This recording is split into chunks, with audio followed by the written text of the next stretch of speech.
welcome back to us in the rep. It's been a minute. Haven't been on here in a while, but have a great guest on today, Britt Offers. She's in the bodybuilding space. If you're in Canada, in the States, follow the bodybuilding industry. I'm sure you've heard of her. I'm sure you potentially even run into her. So great to have you on today. This is the first time we've ever met, chatted, so it'll be a good conversation. Yeah, thank you for the opportunity. I really appreciate it. It's going to be a lot of fun. Yeah, no worries. So let's get into it a little bit. So I did a little bit of digging on your backstory. You grew up playing hockey, track, doing all kinds of sports, but you've talked openly about battling anxiety, things along these lines beneath kind of a confident exterior. So what was actually going on internally during these years, and what things started to unravel when the sport stopped? Yeah, loaded question. I love it. Yeah, I've been a sports player, athlete my whole life. I grew up in a single parent household. My dad raised me and my brother. So we were thrown into sports, like when you got one parent, it's like just do as many sports as you can, be as busy as you possibly can. And the anxiety started coming in during my athletics when I was around 13, 14 years old. For any women who are listening, there's always an identity shift as we're aging and becoming women and growing up, and you're kind of figuring out who you are and what you want to do. And there was a big conflict internally within myself because my other parent that was no longer in my life, my mom, didn't agree with the sports I was playing, like hockey and basketball and being rough and tough. And I wanted to make her proud. I wanted to make her feel like she was a part of my life. But it just felt like nothing was ever good enough. No matter how good of an athlete I was, no matter how many sports I played, it was just seeping in the anxiety of like, well, am I good enough? Should I even be doing this? And I was questioning myself at such a pinnacle point of adolescence and like learning who I am. And so it was a lot of like the subconscious intrusive thoughts of, once again, am I good enough? Is this what I should be doing? Should I not be doing this? Do women do this? My mom is a very, very feminine woman. Don't get me wrong, she's great, but it just caused a lot of conflict. Like, should I actually be doing this? Should I be, continue to live the way that I lived, which was very much a tomboy. I was raised by all men. I got my dad, my brother, all my cousins are all guys. So the anxiety really started picking up just from that conflict going on in my mind of should or shouldn't I be doing this? And it did hold me back a little bit, to be quite honest. When I started pursuing hockey at the collegiate level, I really wanted to go play in the States. My brother was playing at Dartmouth Ivy League, and there was an opportunity for me to go to Pennsylvania, and my mom actually refused to sign the paperwork. And I'm like, what? Why? Like, what's going on? And once again, anxiety, self-hate, negativity keeps going up because it's like, well, if my parent doesn't want me doing this, am I even good enough? Should I even be doing it? And I just started to really pull back at hockey. I just didn't care anymore. And I know that sounds really messy, but that's where a lot of like the self-hate, because I was going against what I wanted in my heart to appease someone else, to make someone else feel more comfortable. I didn't realize that until I was like in my 30s that that's what I did. But it was a struggle. And like any decision that I made for myself, I was always second guessing myself, always doubting myself in the fear of a person not liking it, not approving of it. So it ate at my athletics pretty hard. And then I decided, I'm going to end up going to college in Canada. So I went to University of Lethbridge, and I decided, I was like, well, I guess I'm not going to go anywhere with hockey. So I'll just pick up a double major and just do school. And then that's when addiction actually came into play, because just coping mechanisms. So drinking a lot. I mean, in college, you're kind of expected to do that, right? Go party, go have fun, go have the experience. But it was also coping. It was also masking. It was trying to treat the pain and the hurt that I had inside that I didn't follow through with what I wanted. And you shared that you hit rock bottom at 27, was it? You had an overdose? Yes. So I never really talked about my addictions. I was a very high functioning addict. I'll be quite honest about that. From the age of 18 until 27, nobody knew I had a problem at all. It was alcohol, cocaine, MDMA, G, almost anything and everything I could get my hands on. And it started when I was in university with that coping, and it just kept progressively getting worse and worse. And a lot of people do throw around the word addiction when they just are a abuser or they go to the extremes of it. My addiction was like I was going through like a two in an afternoon. My, if I had a thing of this of like coffee, like a big tumbler of coffee to go to class with, like 3/4 of it was liquor. The rest was like a top up of coffee. And then I'd go out partying all night and then I would take downers to go to sleep. So I had an issue with Percocets and opioids to put me to sleep, wake me up. And that went on from 18 right until I was 27. I had a great career in that time too. I was a social worker. And I think that's what masked it a lot is I was successful with work. I was a social butterfly. I always engaged with my family. I didn't show any of the classic signs of addiction. And so nobody knew. Nobody told me I had a problem. Nobody was like, hey, I've noticed this or this. Like, are you okay? There wasn't any of that. And it wasn't until I had my unfortunate overdose. I was by myself with a group of people I didn't know. I met them that night at a party, went to go after party. And then the next morning I woke up and I'm just gonna be like blatant. I woke up in a pool of my own vomit. I had realized that, oh my God, like I had overdosed. Like I blacked out. Nobody was there. Nobody remembered anything. And I just remembered sitting on the cold floor shaking. I was like in and out of it, couldn't function. And I had my phone on me, thankfully. And I just made a phone call to a friend of mine and was like, yeah, come get me. I don't know where I am. I need help. And I didn't call my parents or anyone in my family because I was really ashamed. And it was very hard to realize like I would need to call them and tell them what was going on. And that's what pushed me to be like, I can't do this anymore. Cause it's not just me I'm hurting. It's my friends, it's my family, it's my loved ones. And the next day I put myself in rehab and I went through that. It was hard. It was hard. You go in as a professional and you're filling out the paperwork and the documentation and you're like, yeah, I'm a social worker. Okay. Yeah. And I'm in with these people that I've been helping for the last 5, 6, 7 years. Okay. And it was a really Hmm. big flip reality hit hard. I didn't tell my parents at that time or anybody in my family that I was going to rehab. I told them I was going back to school because that was kind of a thing I did. I was in post-secondary for 9 years. So I was like, yeah, I'm going to go back to school. I'm going to take some courses when really I was in rehab. And that changed everything for me in the best way possible. I was that person that had to hit absolute rock bottom and nearly lose their life to really make a change. Yeah, I mean, that's huge. I mean, it just shows how strong you are because, I mean, I know handfuls of people who've hit rock bottom multiple times and, they still can't make change, sadly enough. But this is something most people don't talk about openly. What made you decide to be so open about this subject and what does it mean to you? Well, I'll be blatantly honest. I was extremely ashamed. I didn't tell. I hid it for years and years and years. I didn't want to tell anybody about it because I was like, how could I have been this kind of like failure? How could I have done this to myself? Like I felt like a hypocrite. And then it wasn't until I was talking with a friend of mine who was going through something very similar, and him and I used to party together back in the day. Like, him and I were the two people that made really bad decisions together. And I had spoken to Hmm. him, and he moved back across Canada, got himself healthy again. And he was like, it was because of you and what you did that made me want to change. And I was like, holy shit, what a disservice I'm doing to people in society or people I meet by not sharing my story. And as hard and as gross as it felt, sharing it allowed me to heal from it and use it as a strength that if I literally could get through that and stay sober, I literally can do anything and I can show other people they can do it too. As hard as it might seem, as empty as they might feel, by me saying, like, I'm here now, this is my past, you can do it too, that allows me to keep going in my journey and staying sober and staying healthy, but also helping other people know that they can do it too and that they're not alone. That's the biggest thing because there is still so much of a stigma with mental health that the second you say you have any mental illness or addiction, you are marginalized and you are frowned upon and people look at you differently and treat you differently. And it doesn't need to be that way. And it shouldn't be that way.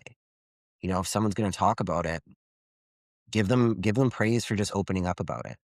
give them that space of non-judgmental space to know that, okay, yes, you have a disease, you have a sickness, you have an illness, but it is treatable.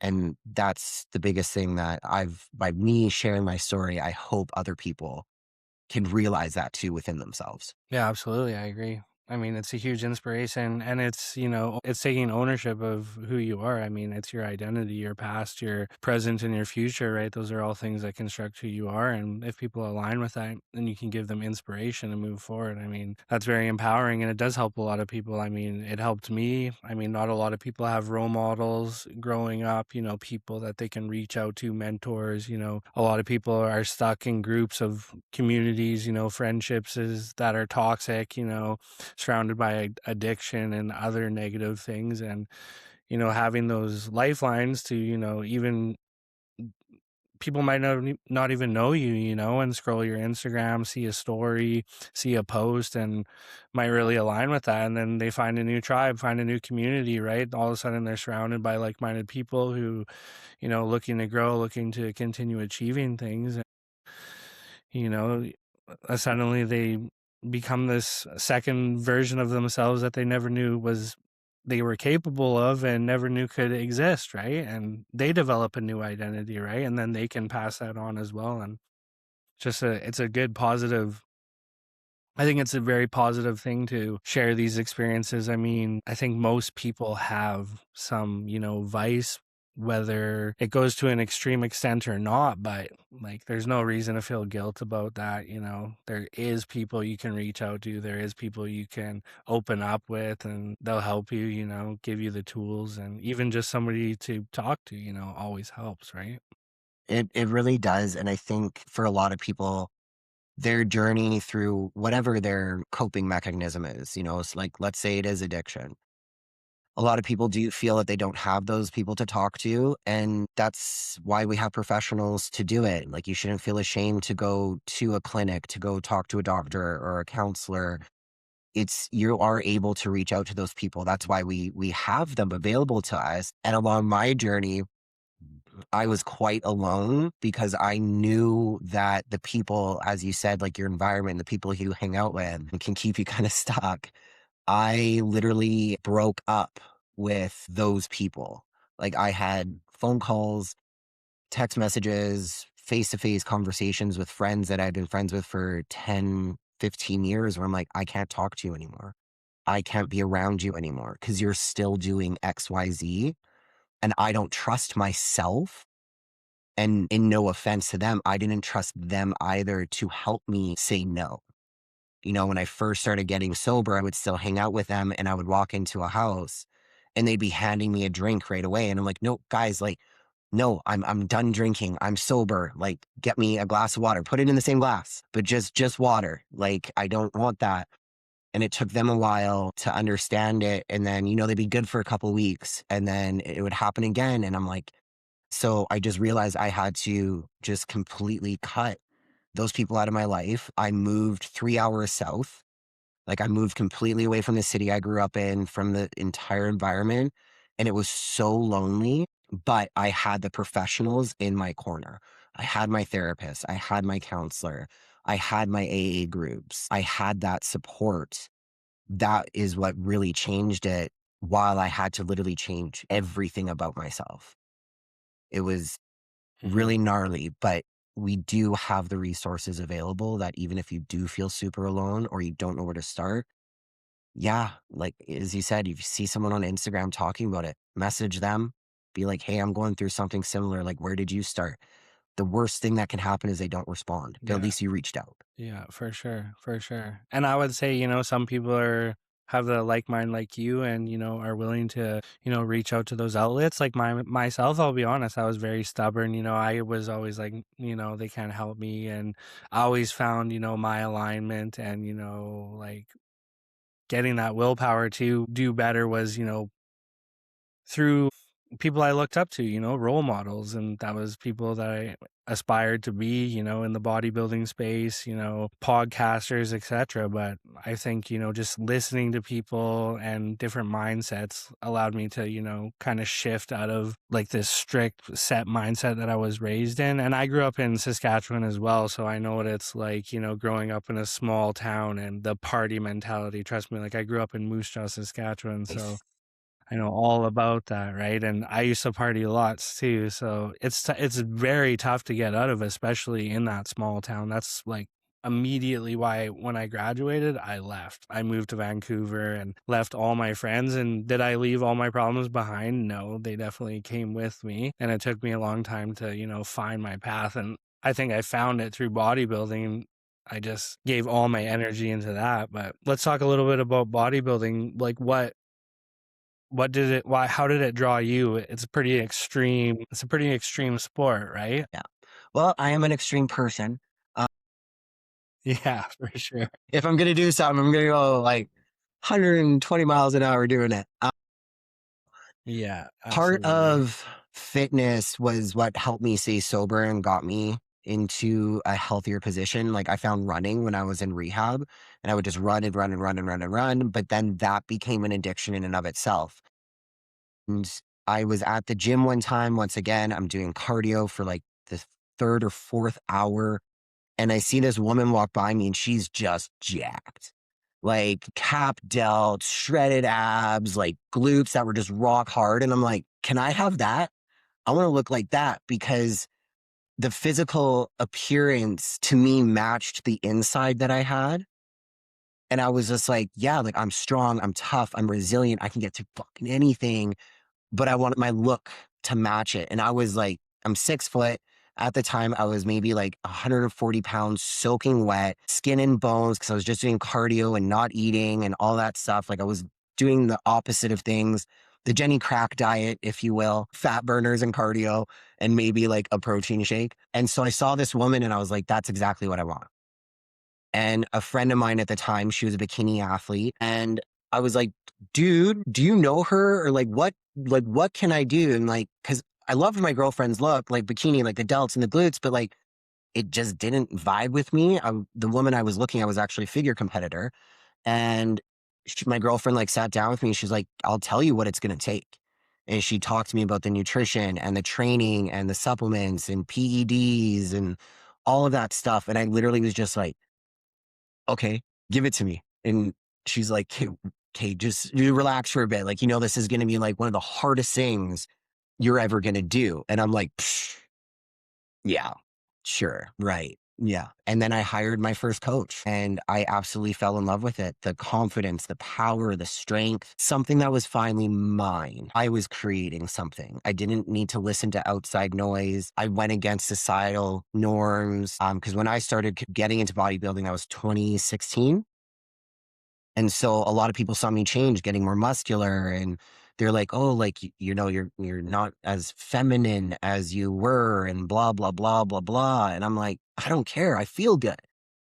And then when I hired the coach, he was like, "Yeah, like you can compete, absolutely. Like figure would do great for you." And I got into my first prep and just loved every minute of it. The structure, the meal plans, the consistency, the suffering. And I know a lot of people don't like using that word suffering, but bodybuilding, I'm sorry, is suffering. But I enjoyed it because it wasn't as bad as it was when I was an addict. Like waking up fatigued when you're in prep versus waking up fatigued when you're an addict, coming down off of everything are two completely different things. And I realized I was in control of this. And that's what really hooked me, is like, this is mine.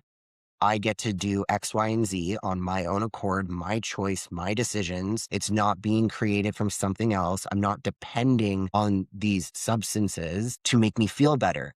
The gym makes me feel better. Eating makes me feel better. Stress management makes me feel better. Sleeping Mhm. makes me feel like, what?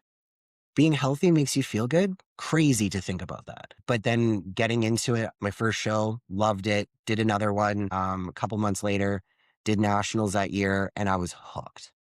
Just absolutely hooked. Fell in love with it for everything, including the aesthetics. It was nice to finally like love my own body and look at it in the mirror and be like, I did that. I created that. That is awesome. And then like seeing the muscles and the veins, I was like, oh, this is nice. Oh, I like this. But it just became something that I knew I had been missing, if that makes sense. Something just clicked for me and I was like, this is it. This is what I want to do until my body can't do it anymore. Yeah, for sure. I think it takes definitely.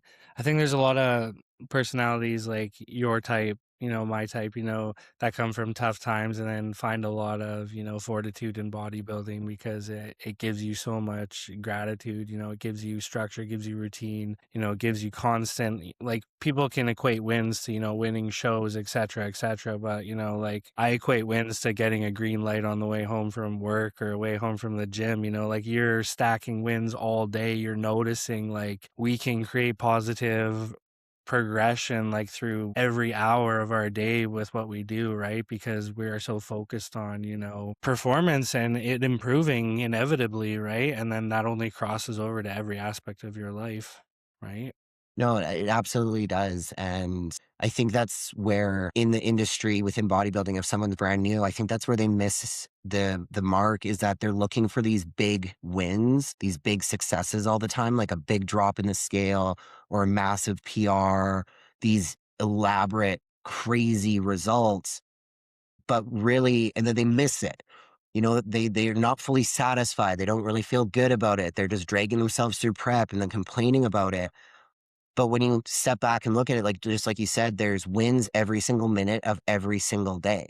Like drinking my water, I celebrate that every day. Like the second I hit like my little watch on my tracker and it hits my 4 liters, I'm like, fuck you. Or like my steps. Or, eating my food. I'm like, I got in all my food. This is great. This is awesome. Like that's a win. Like all these little things that we do every day are our dopamine hits do lead to more gratitude, more positivity, more self-trust. And it's like you have these things in front of you that you can do every single day. They don't need to be these big, crazy things. And as we know, like the cliche, it's like small steps lead to your big wins. And like that's what is so important about this. And that's what allowed me to be more grateful for my life and look back at everything that I have been through to be like, wow, it took this sport for me to truly understand how grateful I am, to truly understand how blessed I am. Because I get to do these things every single day. And that's what keeps me hooked with it 9 years later. Yeah, absolutely. So you've been competing for 9 years then? Yes, this will be my 9th year And when did you get your pro card? in 2022. How did that feel? So good. It was a battle to get it for if anybody is listening and they're not from Canada to turn pro in Canada, you have to win your class and then you have to win overall. So it can be quite time consuming over years and years and years to turn pro. Whereas some shows in the States, it's like you win your class. Yeah, you win your pro card, which I still think is great. But it took me 5 years of just banging it out to get it. And it finally came to a point where I was like, okay, like this is my time. I know it's coming. Like this is the year. Like I've put in all of this work. I've built my body, the posing, the mindset, everything like this is coming. And then I'd come second so many times. Like my worst placing as an amateur was fifth over like across the board. So I'd always been, the maid of honor one too many times. And so I'm standing on the side and a friend of mine was actually the MC and he's going really slow to build up that anticipation. And I'm just kind of standing there and I'm still smiling, I'm in my side pose and he calls my number. And at first I was like, bullshit. Wait, what? Like, cause it's just so many times I'd been second or just barely made it, So I was like, holy crap. And it was the biggest sense of relief. Like a huge weight came off of my shoulders that day. And it was like, I did it. Like I did this. I have my coach, I have my people in my corner, but I did it. I came from rock bottom and now I'm here as a professional athlete. Holy shit. And it was funny. The first person that I messaged right away was actually my grandfather. And I was like, Pop, like I emailed him and I was like, Papa, I did it. Like I did it. And he was just so excited and elated. Our family is like really, really close. So it wasn't just a win for me turning pro. It was a win for my family. Like my grandfather came from Germany with my dad. My family's immigrants. We come from nothing. And so for me to turn around and be like, guys, I did this. not just for me, but like you guys helped me get here. So it was like huge accomplishment and a big, big boost in my pride. Huge. Yeah, I bet. That's badass. Yeah, and that's super cool that your family's stoked on it too. Yeah, I mean, getting your pro card, what a complete honor it would be to get something like that. Like for people who don't bodybuild, like the amount of work it takes, the amount of discipline, the amount of grit, years in, years out. Like Britt saying, being the runner up many, many times over to like disillusion to winning. Like it's a crazy achievement. Some people get it quickly. Some people it takes them years and years and years. So to finally climb that peak of the mountain, it's got to be such a fulfilling Yeah. feeling. Like I'd be so It stoked. was Then it's a whole nother mountain you got to climb. But how has been competing at the pro level? It's a whole nother level of discipline. I'm sure you embrace the pro mindset, the pro athlete mentality most of your life. So I'm sure it's something fun for you. But how has been competing in the pro division? honestly like it's like electric. That's like one of the best ways that I can explain it is electric. The second that I stepped off stage and I have my pro card and I'm signing my documentation, I actually did the pro show the next day in Vancouver because they had it back to back. So I'm signing documentation and I get back to my Airbnb and my best friend, Aaron, he also does my posing. He messaged me and he's like, "Okay, like this is it. You're not an amateur anymore. You got 12 hours and you're stepping on that pro stage." And I'm like, holy shit. It was crazy. And I remember my boyfriend was competing at the same time too with me at that show. And I looked at him and I'm like, I'm doing this. Like, I'm a pro. He's like, yes, you are. Like, yes, you're going to go do this. And I was like, I just want to go have fun. I don't even care about what happens tomorrow. I want to just touch my little heel on that stage and like just go have fun. And I did, and it was amazing. And I remember when I did my routine, because I went from having 15 seconds to like 45 seconds. And I'm like, what do I do? Like, do I add more? Do I add more flair? Like, what do I do? And I remember walking out on the stage and I just did an eye walk where you just like walk right out and just go right to the box. And one of my guy friends, Landon, was there and he's like, who was that? Because I just let out a strut. And he was like, who was that? And I was like, I don't know where that came from, but holy shit. And that's what I've carried with me this entire time through being a pro. I go out to have fun. I'm there to enjoy it. Mm-hmm. Yes, I'm competitive. Yes, I want to do well.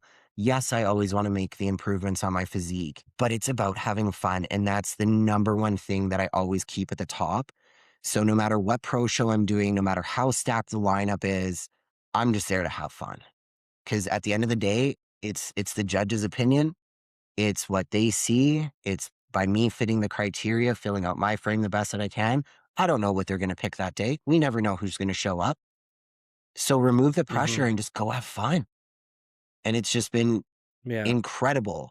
And the people I've met, holy crap. Like I reflect sometimes and I go, where were these people when I was like 18 years old? Because we're like-minded individuals. We all have our shit. We've all been through the ringer. And you just meet the most incredible, resilient, strong people. And you're like, I'm going to keep these people for life. I'm just going to put them in my pocket Mm-hmm. and keep them with me. Yeah. Yeah, I guess that's kind of how like these niche communities work, right? Like you've kind of find your tribe, like whether these people, your tribe could be people spread all around the world, and then you finally meet these people. You're like, holy, why haven't you been in my life this whole time? Like I feel like we were, meant to be best friends forever. But yeah, I love that. I love the bodybuilding community, and it's nice to find, the people you align with and people who are gonna continuously push you to be your better self. How do you think has competing shifted the way you think about like personal identity at all? It definitely reinforced the concept of being yourself. Like when we talk about identity, it's like who you are, what you do, what you believe, your morals, and your identity can shift. Whenever you choose to, you can actually create a whole new identity. But I believe that there needs to always be those little nuances in the background. Like you kind of already have some of those characteristics. And then when you find things in your life that match it, it allows you to become that identity of the individual you want to become. So for myself, I want to have the identity of a woman who also shows other women that they can be strong, unapologetic, completely themselves, not giving a shit about what anybody else thinks or says. Like get over the people pleasing, ditch the all or nothing thinking, ditch the perfectionism, become who you want to become. And bodybuilding allowed me to become who I wanted to. I've always been rough around the edges. I've always been a tomboy. I've always kind of been more a little bit aggressive, I guess you could say. And bodybuilding allowed me to be that person in a safe way. No one judges me. No one nitpicks at me. No one says this, like when we're in the same arena together, we get it. We understand it. We appreciate what every person is doing. So it allowed me to really become who I always wanted to be. And you coach female clients as well? Yes. Primarily competitive clients, lifestyle clients? I have a good little blend, lifestyle and prep clients. I actually have a lot of lifestyle clients who are with me for a year or two, and then they kind of get the itch. They're like, "Do you think I could compete? Is this Mhm. something that I could do?"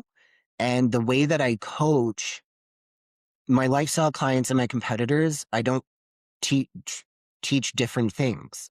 It's all the same principles. It's the nutrition, the exercise, the self-care, the stress management, the self-awareness, getting rid of the excuses, creating the person who you want to become. It just comes down to the extremes. When we do, say, a mini cut for fat loss with a lifestyle client, that's a little bit different than when we're getting ready for a show, just because of the body composition we have to have. But it's all the same principles. And Mhm. it does, like, living the bodybuilding lifestyle without competing is probably one of the damn healthiest things that you could do. Why? Because we do focus on our health. We're always getting our blood work checked. We're always making sure our bodies can perform to the best of their abilities as it possibly can. And if everybody followed those principles, this world would be a lot healthier. It truly would, mentally Mhm. and physically. Everyone would be a lot healthier if you lived the bodybuilding lifestyle. But there Mhm. is, the stigma around it where, oh, I don't want to eat chicken broccoli all the time. Well, you don't need to. There's always all those little swaps. You don't need to eat like a competitor necessarily, Yeah. but follow the same principles, you'll be healthier. Yeah, exactly. It's not about chicken and rice or anything like that. And even, if you're just talking from the natural perspective, it's just a lifestyle thing. And I really like how the functional health aspect and the functional space is coming into, more bodybuilding realm as well. I work with a lot of functional clients myself, and I'm a bodybuilder myself. I always tell them that, but I have a passion for functional side of things. But it's still the foundation. It's still, creating structure, whatever we're dealing with, if it's autoimmune, etc. Right? Like we need to stabilize foundations. We need to have like a body at homeostasis. We need to be being fed adequately. We need to be getting, our circadian rhythm aligned. We need to be getting adequate sleep. We need to be getting, daily movement, steps, right? Like these are all things that are fundamentals of bodybuilding, right? Having a structured routine, sleeping, set hours, having a set sleep schedule, having a step routine, having structured meal times, having specific supplementation for skewed biomarkers or lab markers, right? Implemented to align with what you're trying to actually move, right? So it is a great fundamental to have. And whether you want to call it bodybuilding, weight training, or just living a healthy lifestyle in general, I think that's what it comes down to, eating like a healthy whole meals, like multiple times a day, 2, 3 times a day, feeding your body, carbs, fats, proteins, moving your body, weight training. Like these are all things that humans should be doing. I don't think like it's like be weird to think like, oh, that's bodybuilding. Maybe you're looking at the extreme side of things, but when realistically we can look at anything you do, any activity, every sport, all has its inherent risk, right? But so does just living as a human carelessly. I mean, that's an inherent risk too, like not looking at your blood work, letting, things build to the point of just like no return where you're at your breaking point. Now you're finally seeking help to, fix all these things that you could have addressed for years, right? So I think it's becoming more, I think people are moving more and more in that direction. And over like the past 5 or 6 years, ever since like everything happened in 2020, people do, seem to be more focused on their internal health, their physical health, which is really nice to see, and a lot more even people who you would never expect reaching out, wanting to, feel better. So I think it's all having its crossover. Absolutely. And I think where with bodybuilding, what the biggest switch for me, like anybody can eat, anybody can train. I mean, yes, we have people have limitations or there's certain issues that come up, but for the most part, everyone can eat, everyone can exercise, everyone can train. Everyone can get their blood work done. Everyone can do the physical things to get themselves into a better state of health. What the biggest thing for me was the mindset and the mental piece. Mm. And that's where my coaching really takes a different turn. Because for myself, I personally struggled with emotional eating, self sabotage, all or nothing thinking, perfectionism, imposter syndrome. Still deal with that one a little bit. Hmm. Um, Think we all do. but bodybuilding, yes, from the outside looking in, it's get your body healthy. Let's do the functional health. Let's get your body running to the best of its ability, optimal. Let's get it there. But then to keep it there, that's where the mindset and mental health pieces come in. That when I decided to become an athlete within bodybuilding, I needed to overcome the emotional eating, the self sabotage, the all or nothing thinking. And bodybuilding forced me to do that because if I Hmm. wanted to become a pro, if I wanted to change my body, if I wanted to progress as an athlete in the best of my abilities, I had to tackle the mental bullshit. I had to face my excuses. I had to face the trauma, the chaos, the chronic stress head on. And a lot of people avoid that because honestly, that is the hardest part. The hardest part is your mental. It's anybody can eat, anybody can train, but it is the mental that really comes in. And I utilize that with my coaching. That is like the Hmm. biggest turnaround because the majority of women that I coach have all worked with several coaches before and like great coaches. They get the results. And I'm like, well, you worked with this coach, you got this result. Why didn't it stick? Like you have this knowledge, you have these tools. Hmm. What was the issue? And that's where I use my background from psychiatric nursing, because a lot of women think that their problem is discipline, but it's Hmm. years of self abandonment, chronic stress, emotional eating, over restriction, people pleasing, and tying worth to their body. And most coaches will just be like, oh, be more consistent, or you don't care about your Hmm. goals, or you're eating like an Hmm. asshole. But from a clinical Yeah. lens, I understand that the body physiologically responds to the mental health in a different way and how it impacts the body. So if a woman is Hmm. living in constant fight or flight and constant people pleasing and always putting herself second, her body's going to respond differently. And it's the same with mental illness or mental health concerns. I work with, I would say close to 90% of my clients, ADHD. That's a different way to teach nutrition, exercise, even when it goes into fat loss, because their bodies and brains are working way harder than someone who doesn't have a mental illness or ADHD or Hmm. neurodivergency. So it's Yeah. not just about a caloric deficit or not just about eating or exercising. It's about understanding the person at that root level of why they haven't been able to get it to stick, why they haven't been able to overcome these issues and these barriers. And that's what I do with them. I give them their nutrition plans and their training programs and their supplements and their vitamins. But then it's like, well, why aren't they doing it? They know what to do, but they're not doing it. Hmm. What's going on? So it's really digging into that mental piece. That really changes the game for a lot of people. Yeah, stress is major. Stress is very major. I have a few friends who've been talking about this on social media space lately, and I saw a reel about this today on a girl who was like hospitalized, couldn't talk, and it was due to stress. But people don't even realize the severity of stress. It's like really bad for your body. It's super toxic. Like it can actually create autoimmune disease. It can create autoimmune dysfunction on your lab work as well. Like it can spike inflammatory cytokine production. It is super. It can elevate all inflammatory inflammatory markers in your blood work, it can literally put you in an autoimmune dysfunctional state. I think like 80% of patients with like rheumatoid arthritis and multiple sclerosis report that symptoms always worsen, when stress is high. That's where PTSD is developed from as well. So like high stressful situations, I mean, it's like it can literally cause chronic autoimmune dysfunction. So it's definitely not something and that's something that most coaches don't bring, like your side of the coaching, right? Like being a psych nurse, you can look at that from a different lens and approach, your clients on an individual basis, not just being like, well, you're not trying hard enough, work harder, do more, you're not following the plan, right? Like sometimes it's far past that, I would say even for my clients, like a good majority of them, like it's the plan's one thing, but it's also like the relationship that we have working together. That's a huge part, like the communication aspect, because some of these people aren't bodybuilders. They aren't meant to, read a supplement protocol, lifestyle protocol, nutrition protocol, and be like, oh, fine and dandy.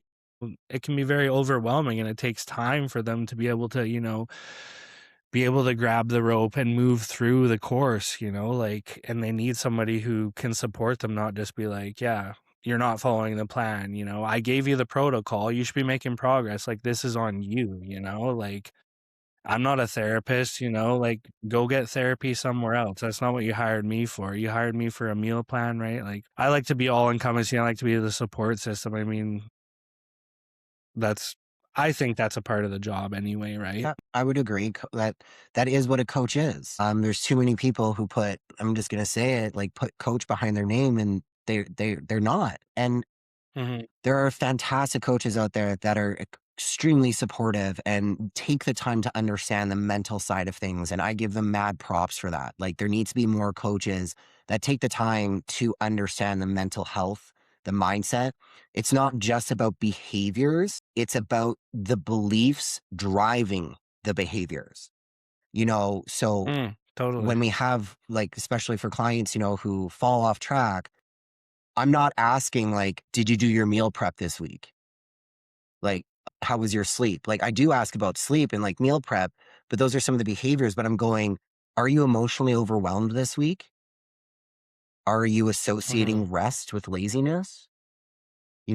Is food a coping Mm-hmm. mechanism for you? Is that a tool? And then I'm assessing their lifestyle as well. Like when people come to me, the intake that I have is very medical. I'm asking about their lifestyle, their sex life, any past trauma, mental illnesses, medications, different programs they've tried, how it worked, how it didn't work, what kind of support they've received in the past. And when it comes to my Mm-hmm. female clients, I do ask if there's been any SA, if there has been any significant sexualized traumas in their life, because that also plays into their beliefs about themselves. Then that turns into the Mm-hmm. behaviors. So it's not just they're not following their plan. That person could be completely overwhelmed that week. They could have been mentally, psychologically triggered from an event that happened that week, and it throws them back into a state of mind of being in survival. Well, of course, they're not going to Mm-hmm. follow their plan. Of course, they're not going to be able to do the things because they are literally stuck back in a survival mode. So it's about helping them unlock that, navigating through it to get them back on track.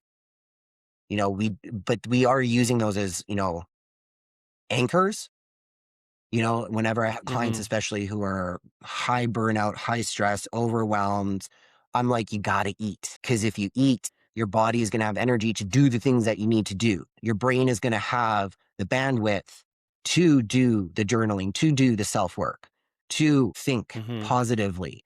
If you're not Mm-hmm. eating, is going to make it a lot worse.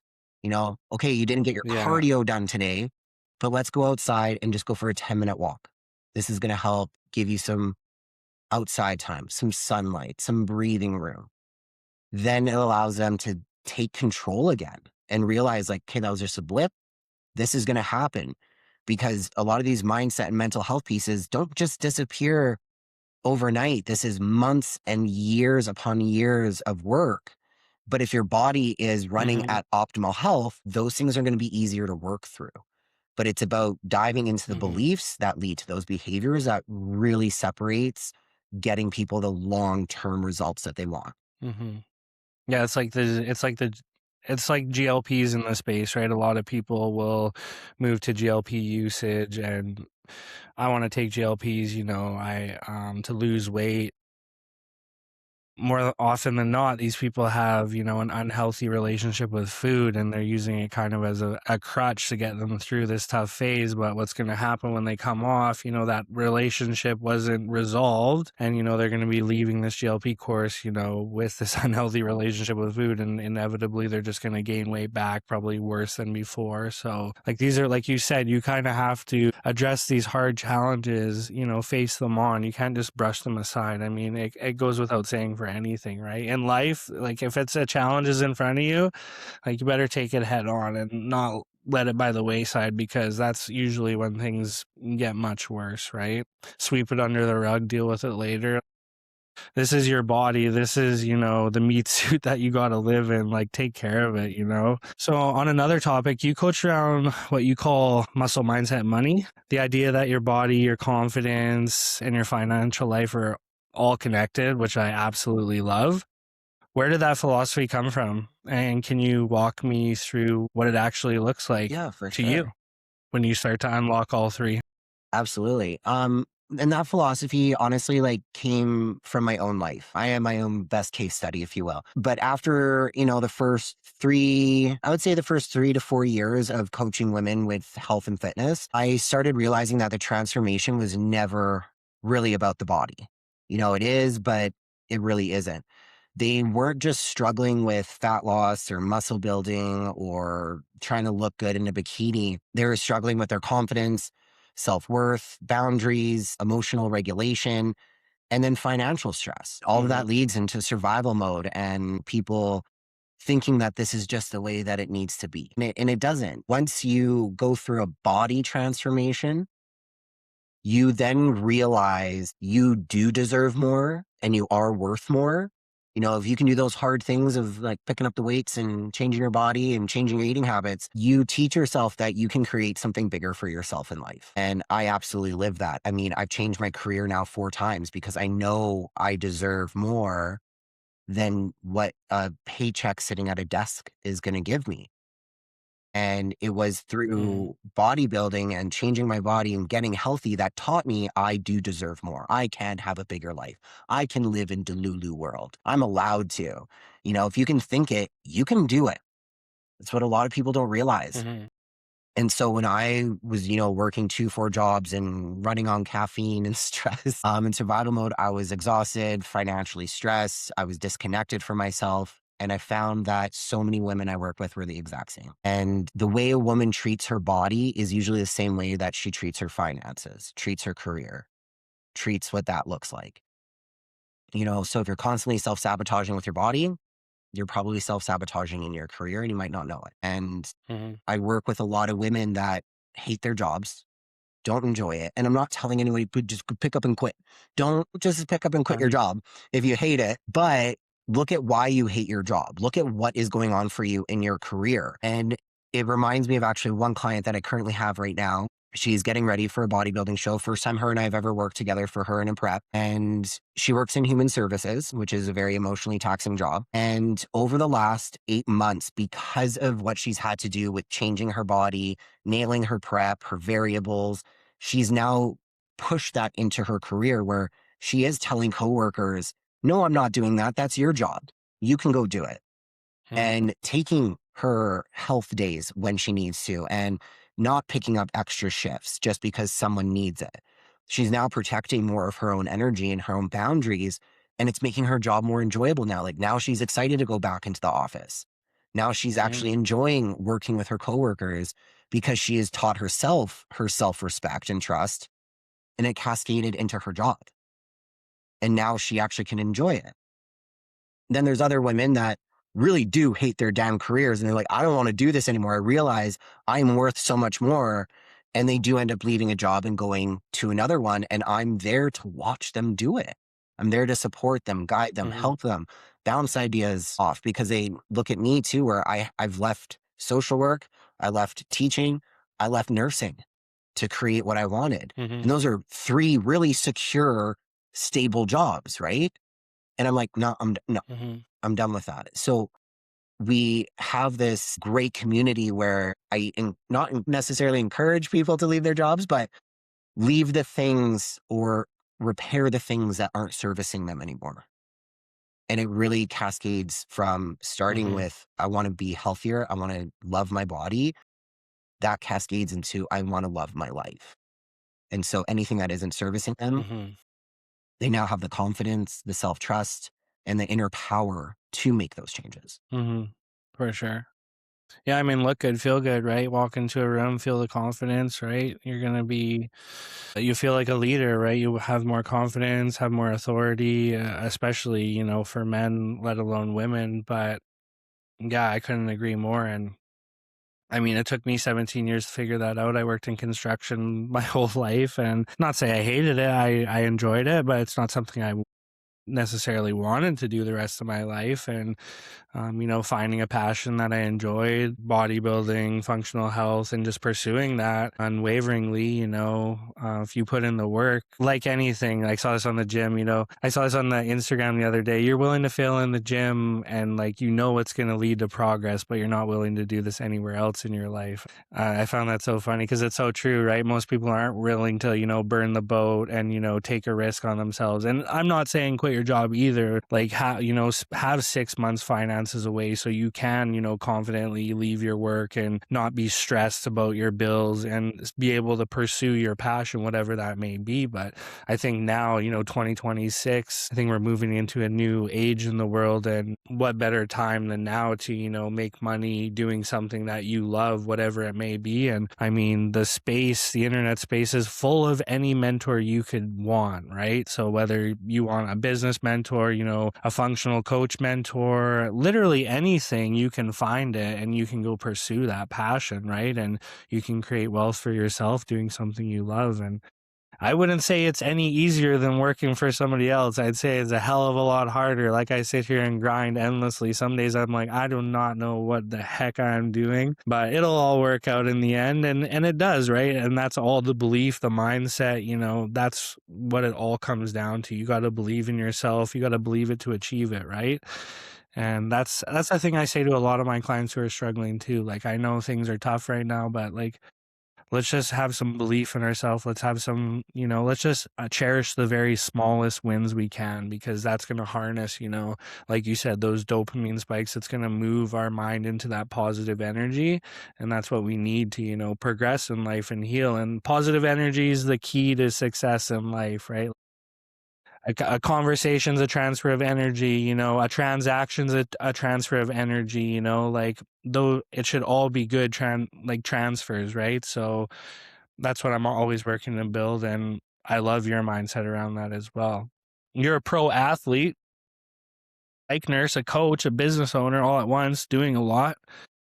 So before we leave here, just tell me, what does leadership mean to you, and what's the message you most want women who are sitting on the fence with their life, whether it's getting on stage, losing those 10, 15 pounds, hiring a coach, starting a business, doing something they truly love, maybe even going on that trip they wanted to go on, this year.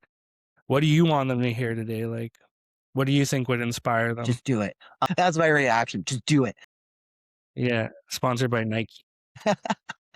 Honestly, if it is something that someone really wants to do and it has been burning a hole in their mind forever, take a look at the steps that you need to do to achieve it. And trust me, it might look daunting, but it really isn't. If you break it down into those baby steps, you can literally achieve absolutely anything that you want. And myself, the kind of leader that I want to be is the one that leads by example. Like, if I'm doing this, you can absolutely do it. I don't got a trust fund. I'm not a trust fund baby. I don't have all this money hanging around everywhere. I come from a separated family.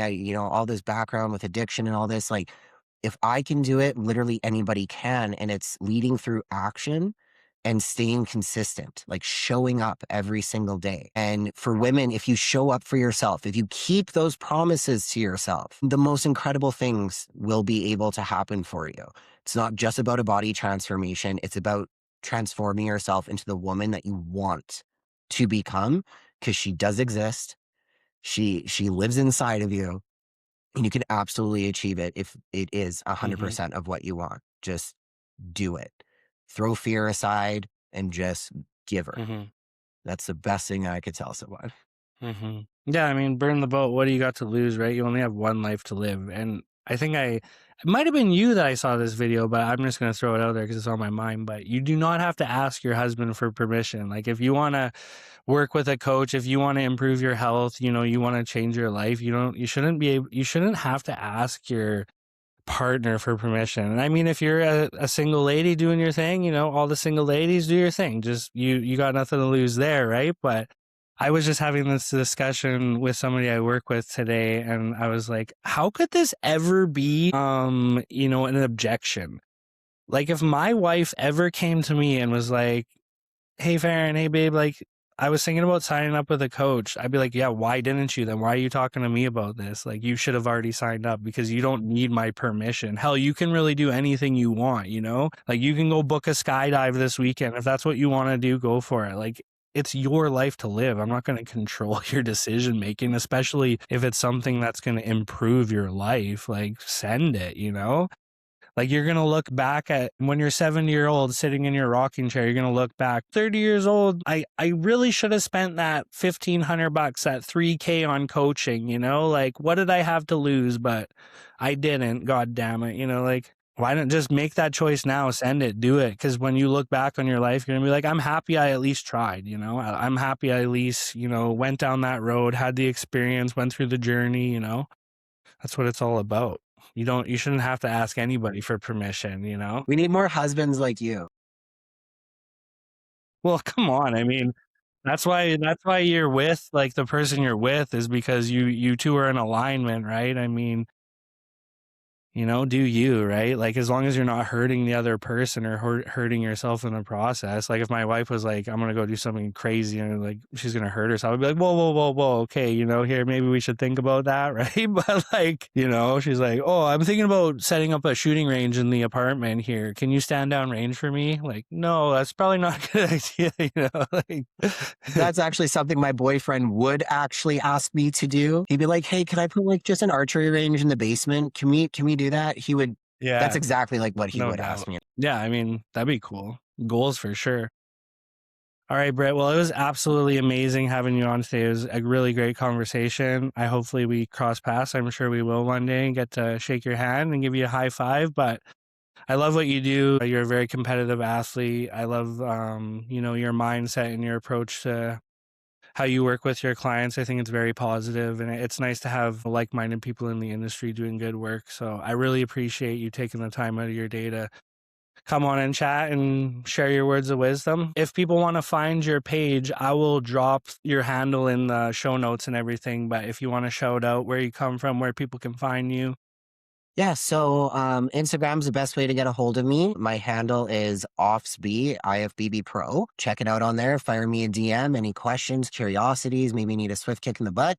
I'm here for all of that. You can always find it there. I'm always open to meeting new people. It's not just about coaching. It's not just about bodybuilding.